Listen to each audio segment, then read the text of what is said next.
Hello enemy আবার স্বাগত আপনার কবি এনিমি চ্যানেলে, যেখানে আজকে আমরা দেখবো one punch man season 3 episode number 8 কে। তো চলো বেশি দেরি না করে এপিসোডটি শুরু করা যাক। এখন পর্যন্ত আমরা দেখেছিলাম যে হিরোরা মনস্টারদের আক্রমণ করা শুরু করে দিয়েছে এবং তারা আন্ডারগ্রাউন্ডে চলে এসেছে। ফ্ল্যাশ তার ট্রান্সমিটার ডিভাইস দেখতে দেখতে মনে করছে যে চাইল্ড এম্পায়ার বলেছিল যে এই আন্ডারগ্রাউন্ড খুব বড় এবং তাদের নিজেদের লোকেশন নিজেদের খেয়াল রাখতে হবে, কারণ আর কেউ তাদের উদ্ধার করতে আসবে না।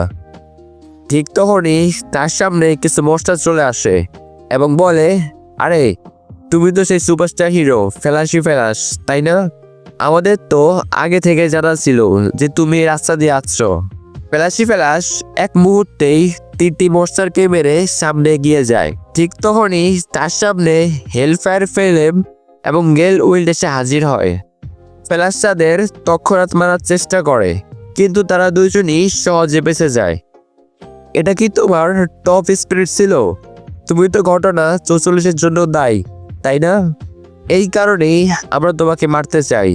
ফ্ল্যাশ এবং ফ্রেম আবার তাদের তলোয়ার দিয়ে লড়াই শুরু করে এবং উইন্ড তার মাকড়সা জাল দিয়ে ফ্ল্যাশকে মারার চেষ্টা করে, কিন্তু ফ্ল্যাশ বেঁচে যায়।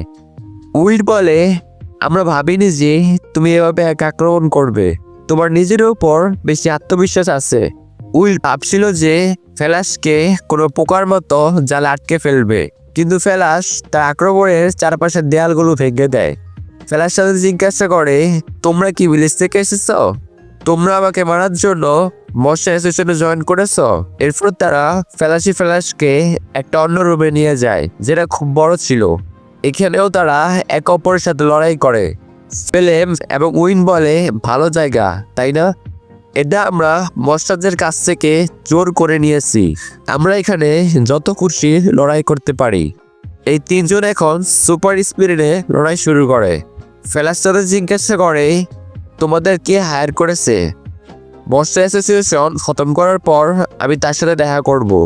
উইল্ড বলে, তার নাম স্কিলফিশ, যে হিউম্যান ট্রাফিকের রাজা। তুই সত্যি তার মাফিয়া আর্মির সাথে লড়তে যাবে? ফ্ল্যাশ বলে, না, তাকে তো আমি আগেই মেরে ফেলেছি। তাই উইল্ড বলে, তাহলে ডার্ক লর্ড, হার্ড কালেক্টর, বুলকিরা, তাদের কি হলো? ফ্ল্যাশ বলে, তাদের সবাইকে আমি আগেই মেরে ফেলেছি। আমি শুধু লোকেদের বলে বেড়াই না, তাই কেউ এটা জানে না, কিন্তু যারা আমার পিছনে লেগেছে তাদের সবাইকে আমি মেরে ফেলেছি। উইল্ড বলে, ওদের তো আমরা তোমাকে মারার পর শেষ করতে যাচ্ছিলাম, কিন্তু চলো, কোনো সমস্যা নেই, এখন তোমাকেই মরতে হবে। ভিলেজের টপ ফাইটাররা হিরোদের চেয়েও ভয়ঙ্কর। ফ্ল্যাশ বলে, প্রত্যেক নিনজা ভিলেজের হয় না। প্রেম বলে, আমরা গোল্ডেন 37তম জেনারেশনের, যাদের ইতিহাসে সবচেয়ে শক্তিশালী বলে মনে করা হয়, এবং তার মধ্যে আমরা টপ 2 ফাইটার। তুই 44তম জেনারেশনের 1 ফাইটার। দেখা যাক তুমি আমাদের সামনে কতক্ষণ টিকতে পারো। কিছুক্ষণ পর ফ্ল্যাশ বলে, একটু তোমাদের বস্তাদের পাওয়ার দেখো তো। প্রথম লড়াই থেকে আমি বুঝে গেছিলাম যে তোমার সম্পত্তি মনস্টার হয়েছ, তাই তোমাদের টপ স্পিডের অভ্যাস নেই। এই কারণে তোমরা আমাকে এই খোলা জায়গায় নিয়ে এসেছ, কিন্তু মনস্টার হয়েও তুমি আমার চেয়ে ভালো হবে না। এরা দুইজন এখন এদের মনস্টার ফর্মে চলে আসে এবং তাদের থ্রেট লেভেল ছিল ড্রাগন। তারা এখন সুপার স্পিরিটে ফ্ল্যাশের উপর আক্রমণ করে। ফ্রেম একটা বড় আক্রমণ করে, কিন্তু ফ্ল্যাশের কিছুই হয় না। ফ্ল্যাশের আক্রমণে ফ্রেমের তলোয়ার ভেঙে যায়। ফ্ল্যাশ বলে, তোমাদের স্পিড তো বেড়েছে, কিন্তু মাথা এখনো স্লো। স্পিড এবং পাওয়ারে দুটোতেই ফ্ল্যাশ তাদের উপর ভারী পড়ছিল। বরং এই দুজনের ছাড়া অন্য কোনো মনস্টার হলে এতক্ষণে হেরে যেত। ফ্ল্যাশ বলে, তোমাদের এখনো মনে হয় যে তোমরা আমাকে হারাতে পারবে? ফ্রেম এবং উইল বলে, অনেক হয়েছে, একটা নিনজার মতো লড়াই করো। এখন আমরা তোমার সাথে একটা মনস্টারের মতো লড়বো, যা অনেক বেশি বিপজ্জনক। এখন আমরা আমাদের ম্যাক্সিমাম স্পিরিট দিয়ে তোমার উপর আক্রমণ করব, যতক্ষণ না তুমি মরে যাও। তুমি বুঝতে পারবে একটা মানুষ এবং একটা মনস্টারের মধ্যে কি পার্থক্য। দুজন এখন ফ্ল্যাশের উপর আক্রমণ করে এবং তার তলোয়ার তার কাছ থেকে দূরে করে নেয়। তারা ফ্ল্যাশের উপর ভারী পড়ছিল, কিন্তু ফ্ল্যাশ আবার লাথি দিয়ে তাদের উপর আক্রমণ করে এবং তার তরল তুলে নিয়ে তার আল্টিমেট টেকনিক ব্যবহার করে এবং এক আঘাতেই তাদের দুজনকে মেরে ফেলে। ফ্ল্যাশ বলে, আমি দুজনকে একসাথে মারার সুযোগই খুঁজছিলাম। যদি তাদের মধ্যে কেউ একজন বেঁচে পালাতো তাহলে পরে সমস্যা করত। আমার জায়গায় অন্য কোনো এস ক্লাসে হিরো হলে তোমাদের স্পিডের সাথে ম্যাচ করতে পারতো না, কিন্তু তুমি আমার সাথে লড়াই করে ভুল করেছো। ফ্রেব মরার আগে জিজ্ঞাসা করে আমাদের মধ্যে কি কমতি ছিল। ফ্ল্যাশ বলে ট্রেনিংয়ের। ফ্ল্যাশ এখন সামনে এগোয় এবং ট্রান্সমিটারে তার লোকেশন দেখার চেষ্টা করে, কিন্তু বুঝতে পারে যে সেটা তো লড়াইয়ের সময় কোথাও পড়ে গিয়েছিল। সাইলেন্ট বেয়ার সবার লোকেশন দেখছিল এবং ভাবছে ফ্ল্যাশ হঠাৎ এক জায়গায় আটকে গেল কেন, হয়তো তার ডিভাইস কোথাও পড়ে গেছে। যাই হোক, হিরোরা নিজেরা সামলাতে পারবে। একবার এই বাচ্চাটা আমাদের হাতে আসলে আমাদের এই টেনশন কমে যাবে। তবে তার একটা গোপন তথ্য জানা আছে যা আর কেউ জানে না। ঠিক তখনই সাইলেন্টের পেছনে একটা মনস্টার তার উপর আক্রমণ করতে আসে, কিন্তু সাইলেন্ট পেয়ার রোবটই এই মনস্টারকে মেরে ফেলে। এরপর সে একটা রুমে যায় যেখানে মেটাল লাইটের বডি পার্টস রাখা ছিল, যা দেখে সাইলেন্ট পেয়ার অবাক হয়।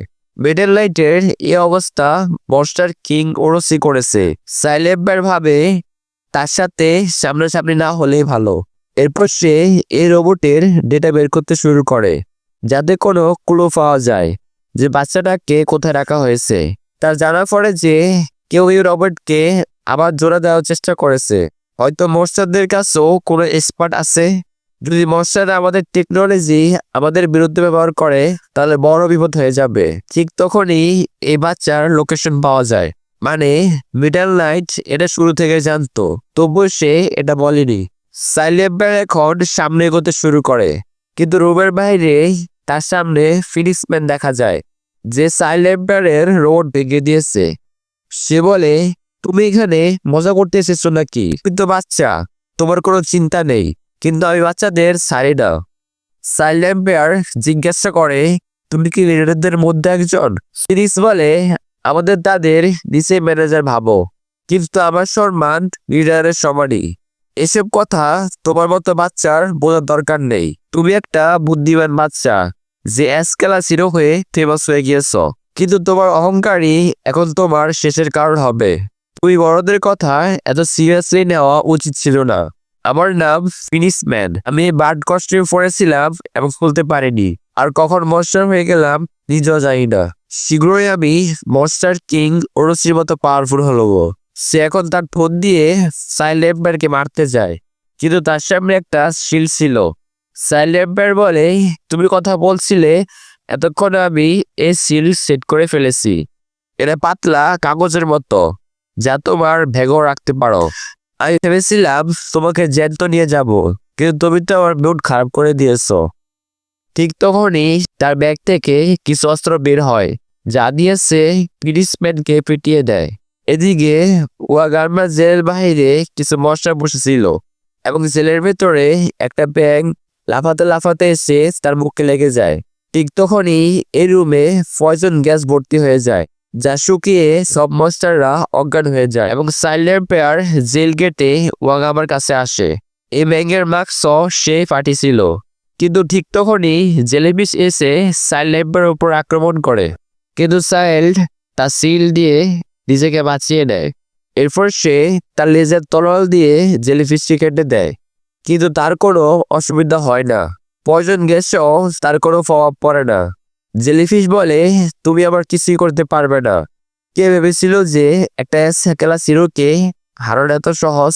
কিন্তু ঠিক তখনই সে দেখে যে সাইলেন্ট বেয়ার তার ভিতরে পেট্রোল ভরছে।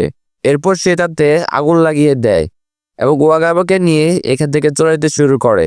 ওয়াগামা বলে, তুমি আসতে এত দেরি করলে কেন?